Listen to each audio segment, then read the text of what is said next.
Today we start our last lecture, and I love this picture of this little girl here. It's a photograph from 1936 in Time Life, and it really shows that overall poor teachers leave behind trails of intellectual boredom and disrespect. And I think that's really what you see from all of these children right here. It seems that maybe their teacher isn't of the highest quality. And when we begin to think a little bit about really what makes for sort of positive environments, which is really the focus of today's lecture, and ultimately positive schooling, we can start with this Coleman report that was really one of the most important educational studies really of the 20th century.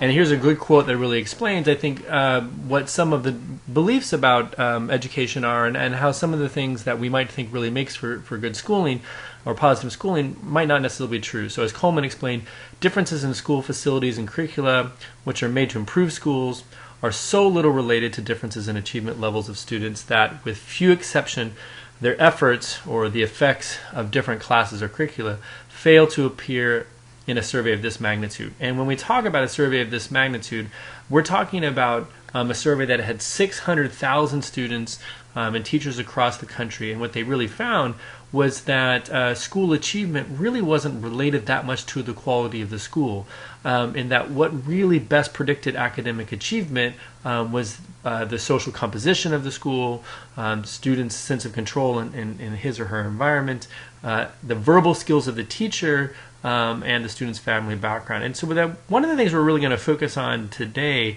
is that one of the components of schooling that can most improve the learning of students is high quality teachers, our teachers of high quality. And I think that it goes without saying that there's, and we're going to talk a little bit about this later on, that there's really two different ways in which teachers can sort of bring their students up or sort of suppress them. A lot of that has to do with the mindsets that they have about students. So if you believe in a fixed mindset, you believe that essentially intelligence is fixed or talent is fixed. There's really simply traits. And that talent alone really creates success, without any sort of change in effort. And teachers that have that treat their students very differently than teachers who believe in a growth mindset, that abilities are really developed through dedication and hard work.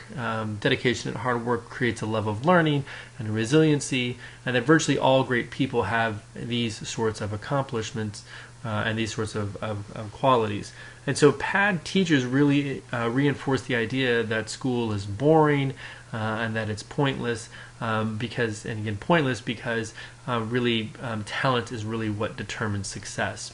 I really like Lopez and the authors, the way they sort of put up together components of positive schooling. So they really look at it as essentially a foundation that has to do much with the way that the teacher interacts with hers or his students. Do they facilitate care and trust? Do they work well in diversity? Moving into the sort of ground level of trying to help students feel motivated and have the sort of necessary plans that drives them into their goals, and that really ultimately teachers need to inspire and empower their students with hope, which will allow them to achieve their goals even when there's some sort of barriers, and ultimately that students have a larger role back to society to ultimately make social contributions. Okay, so we'll go through each of those levels relatively quickly. So while the foundations are care and trust, you'll really see that students flourish when teachers are caring, are trustworthy, and they respect diversity. And so quickly what we mean by that is that, and this is consistent in K through 12 all the way through undergrads, that being responsive and available really shows that you care. And if you can promote positive emotions, as we've seen in earlier chapters, this really promotes exploration of sort of novel types of information. Trustworthiness becomes really important because it allows us to have sort of this developmental discipline theory driven pedagogy. And what we mean by that is that you can really take advantage of sort of attachment theory principles and how you're going to actually relate with insecure students or insecure students in their attachment ways. And so what trust really does is it yields psychologically psychological benefits to the students and performance benefits to the students.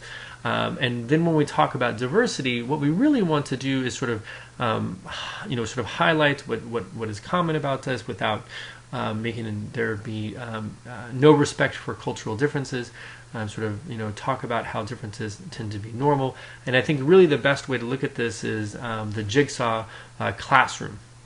And it's a really interesting model of how you try and integrate people in different types of ways.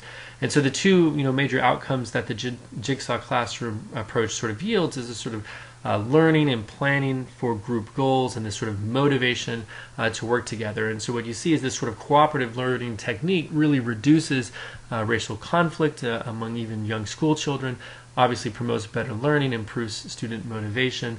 And part of what's happening here is that you ultimately sort of start with each student has a necessary part of the puzzle. So they're all essential for the completion and the sort of full understanding of the task. And so one group, sort of group one in this case, if you sort of look at this image, is working on a task of learning something. They then go to different groups and teach them that information.